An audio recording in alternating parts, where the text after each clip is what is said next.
السلام علیکم ورحمۃ اللہ وبرکاتہ دوستوں، امید کرتا ہوں آپ خیریت سے ہوں گے۔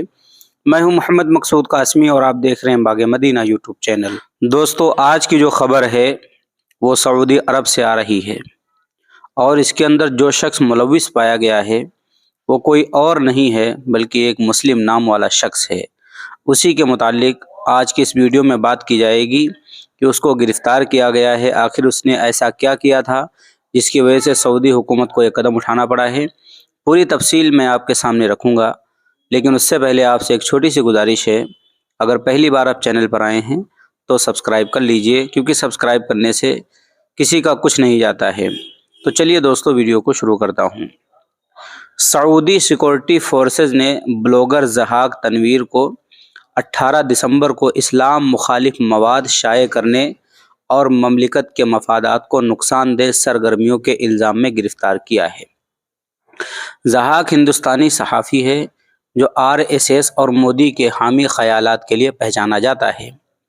ضحاک نے اپنے سوشل میڈیا پر غزہ میں جنگ بندی اور فلسطین کی آزاد ریاست کی وکالت کرنے والے مظاہرین پر تنقید کی تھی۔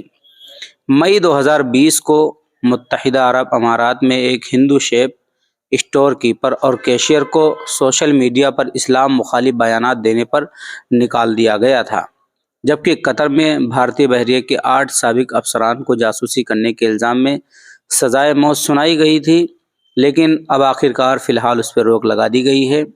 بحرین کے اسپتال نے بھارتی ڈاکٹر سنیل راؤ کو اسلام مخالف بیان دینے پر نوکری سے نکال دیا تھا۔ اپریل 2020 کو کویت میں ہندو انجینئر کو مسلمانوں کے خلاف سوشل میڈیا پر کمنٹس کرنے کے باعث میں نوکری سے نکالا گیا تھا۔ تو اب وہیں پر یہ خبر آ رہی ہے کہ ضحاک جو ہندوستانی صحافی ہے اس کو گرفتار کر لیا گیا ہے، اور وجہ یہ بتلائی جا رہی ہے کہ وہ اسلام مخالف مواد شائع کر رہا تھا، اور جس سے مملکت کے مفاد جو ہیں ان کو نقصان ہو رہا تھا، اس لیے ضحاک تنویر کو گرفتار کر لیا گیا ہے۔ دوستو، اب آپ حضرات کا اس خبر کے متعلق کیا کہنا ہے؟ نیچے کمنٹ باکس میں اپنی رائے کا اظہار ضرور کریں، اور پہلی بار آئے ہیں بھیا تو چینل کو سبسکرائب بھی کر لیجئے۔ چلیے دوستو، پھر ملتے ہیں انشاءاللہ جلدی کسی نئے ویڈیو میں کسی نئے ٹاپک کے ساتھ۔ السلام علیکم ورحمۃ اللہ وبرکاتہ۔